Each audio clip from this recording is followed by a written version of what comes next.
One of the things that I want to point out with the new Google Tensor G5 chip in this phone is that it is not as powerful as the chips in the Samsung Galaxy S25 or the chip in the iPhone 16.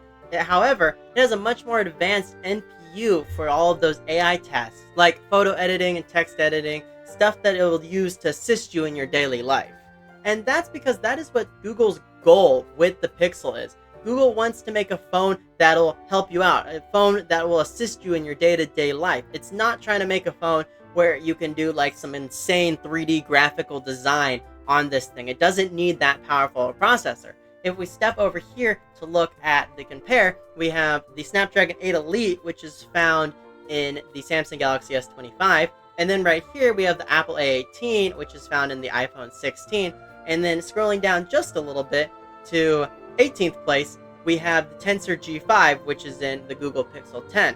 Now, don't think that's because it's in 18th place, it's not a powerful chip. This is still a very, very powerful chip. Even chips way down here in the 90s, something like the Snapdragon 6S Gen 3, which is found at 97%, a chip like this is great for everything you'll be doing on a day-to-day basis. If you're scrolling through Instagram, looking at pictures, doom scrolling on TikTok, watching all those videos, sending emails, text message, taking pictures, you need to do a little bit of photo editing on those pictures, all of that stuff, a chip in 97th place, one of these chips way down here will be just fine with that. So a chip up here in 18th place will be so fast that you as the consumer won't be able to tell the difference between this one, this one, this one, or even these ones up here. It will run very smoothly. Everything will be fast and snappy.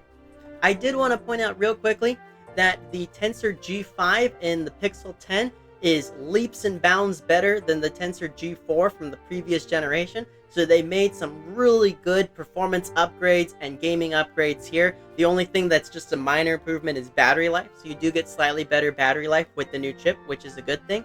And then comparing the chip here to the one in the Google Pixel 6 Pro, which is the phone that I've been using daily for the last couple of months, we have just insane performance improvements. The first generation Google Tensor chip that is found in the 6 Pro is kind of like okay-ish. Like if we go back to this list here, we see that the original Tensor chip sits down here at 47th place, which performance-wise, this is still pretty good. I use the Google Pixel 6 Pro to film all of my videos. So the camera that I'm using right here, this one, is the Google Pixel 6 Pro.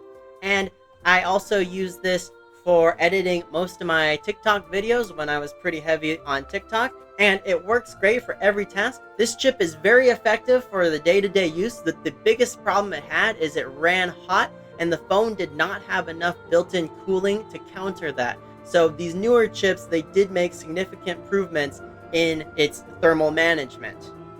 The big improvement for the Google Pixel 10 this year's model is that telephoto lens that they put on the base model that I'm pretty excited to test out.